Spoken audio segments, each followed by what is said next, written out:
Rafe भाई हमारे लिए? हाँ, राफे ने मुझे प्रपोज किया। आपने क्या जवाब दिया? मैंने कहा सोच कर बताऊंगी। फुल्ला पागल है आप पापी।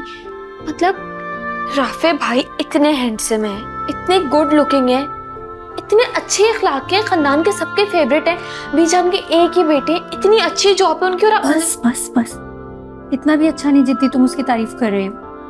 मुझे ये बताएं, आपने उनको जवाब क्या दिया? आपने इनकार तो नहीं कर दिया? नहीं, मैंने कहा अम्मी से बात कर लो, बस अगर उन्हें समझ आएगा तो मेरे लिए भी ठीक है।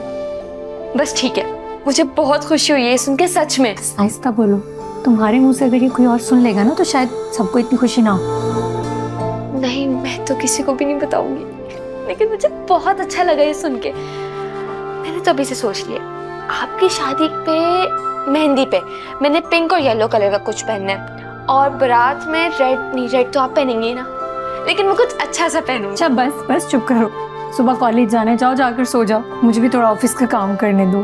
पागल। अस्सलाम वालेकुम। वालेकुम सलाम। कैसे हो शानी? ठीक। आपका आपके घर में दिल नहीं लगता क्या? रोज सुबह सुबह यहाँ जाते हो तुम? भैया रहमत तो सुबह सुबह ही घर पे आती है ना। और राफे बेटा, नाश्ता करके जाना। नहीं, आज मैं नाश्ता कर कर आया हूँ। शुक्र है 4 पराठे बच गए, वरना 4 पराठे खाकर जाता है ये पूरे। देख रही हैं आप अपनी बेटी को? तुम कब आए राफे? मैं बस अभी।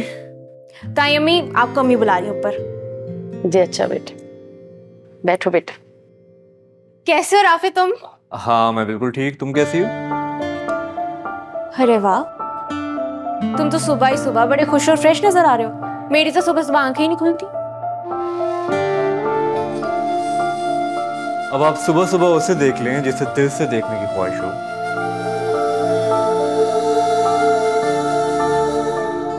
तो आपकी सुबह फ्रेश नहीं बल्कि हसीन हो जाती है।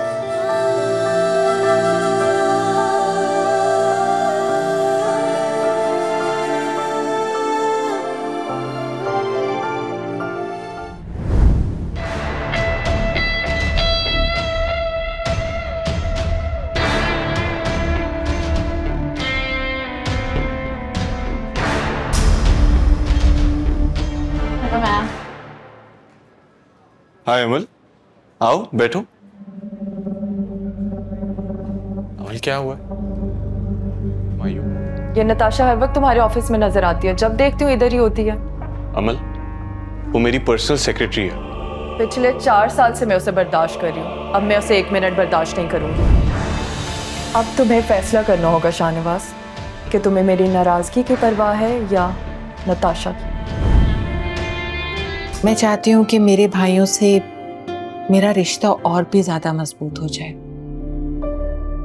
डर लगता है किसी अनजान लड़की को बहू बनाकर लाऊंगी तो पता नहीं कैसी होगी, इसलिए मैं चाहती हूँ कि अपनी भतीजी को तुम्हारी दुल्हन बनाऊं। हाँ, अगर तुम्हें कोई और पसंद है तो वो तुम मुझे बता सकते हो। नहीं नहीं, ऐसी कोई बात नहीं है। जो आपकी पसंद वही मेरी पसंद।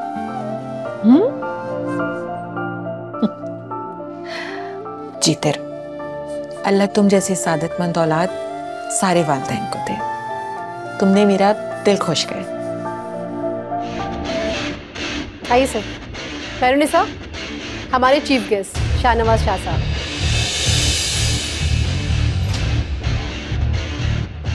आइए प्लीज बैठिए। आइए आपको प्लीज।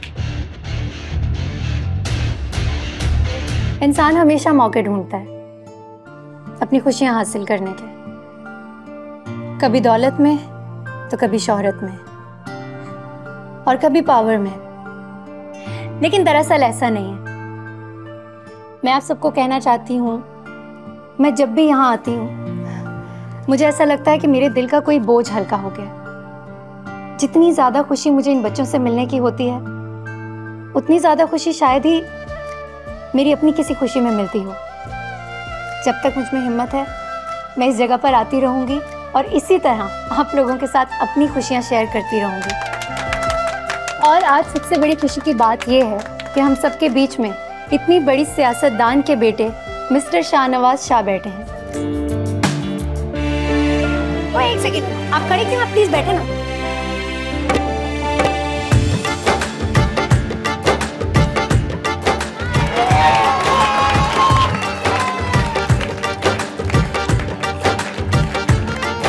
बच्चों अंकल को थैंक यू बोलो। Thank you. कैसी हो? मैं बिल्कुल ठीक हूँ। सुबह से ये सवाल तुम 3 बार कर चुके हो मुझसे। क्या कर रही हो? ऑफिस में लोग क्या करते हैं? काम करते हैं ना, तो मैं भी काम ही कर रही हूँ।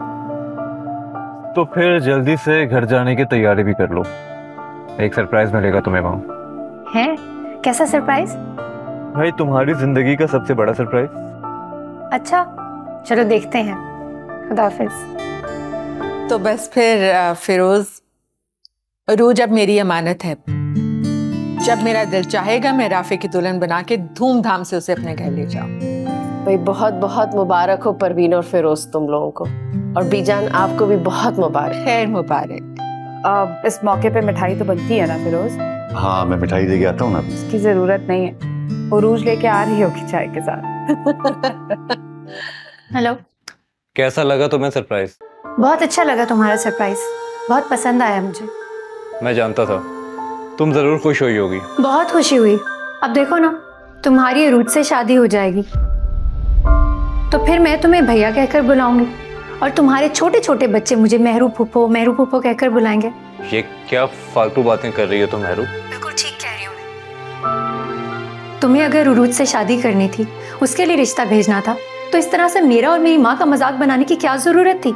रोज के लिए रिश्ता? तुम तो ऐसे कह रहे हो जैसे तुम्हें कुछ पता ही नहीं है। बिल्कुल ठीक कह रही हूँ मैं। बीजान खुद रिश्ता लेकर आई है उरूज के लिए। अच्छा समझ आई यार। मामा ये आपने क्या कर दिया? खैर जो भी किया तुमने बहुत अच्छा किया। मुझसे अब तुम कोई उम्मीद मत रखना। तुमसे बात करना तो दूर, मैं तुम्हारी शक्ल भी नहीं देखना चाहती। मेहरू मेरी बात तो सुनो।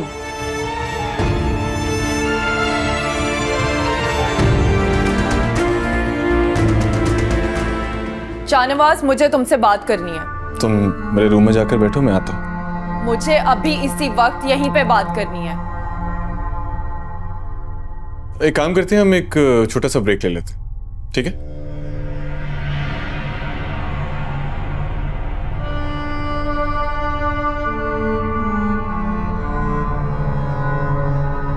तुम्हारा दिमाग खराब है? तुम्हें ऑफिस का डेकोरम नहीं पता? इस तरह अंदर आते हैं। कौन है वो लड़की? कौन सी लड़की? वो ही जिसकी वजह से तुमने एंगेजमेंट से इनकार किया है। तो ये बात है। पहली बात तो ये कि मैं तुम्हें किसी चीज का जवाब दे नहीं, और दूसरी बात ये कि तुम्हें इस तरह से कॉन्फ्रेंस रूम में आना नहीं चाहिए था। तुम्हें नजर नहीं आ रहा कि यहां पे मैं ऑफिस के लोगों के साथ मीटिंग कर रहा हूं? तुम अच्छी तरह जानती हो कि मेरी जिंदगी में तुम्हारे अलावा और कोई लड़की नहीं है। तो फिर तुमने एंगेजमेंट से इनकार क्यों किया? मैंने इनकार नहीं किया, सिर्फ थोड़ा सा टाइम मांगा है। मगर क्यों? अमल, मैं अभी अपने करियर पर फोकस करना चाहता हूँ। शाहनवाज तुम ऐसे कह रहे हो जैसे हमारी एंगेजमेंट नहीं शादी हो रही हो। तुम एंगेजमेंट के बाद भी टाइम ले सकते हो ना। अमल तुम्हें इतनी सी बात समझ नहीं आ रही? मैं जानता हूं कि जिस दिन एंगेजमेंट हुई उसके फौरन बाद मामू ममानी मॉम तुम सब शादी के पीछे पड़ जाओगे, और मैं ये हैंडल नहीं कर सकता। क्या मुसीबत है? क्या मतलब है? अब मैं तुम्हारे लिए मुसीबत बन गई हूँ? अमल मैंने तुम्हें नहीं कहा। लेकिन अब तुम मेरे लिए मुसीबत बन गए हो शाहनवाज शाह।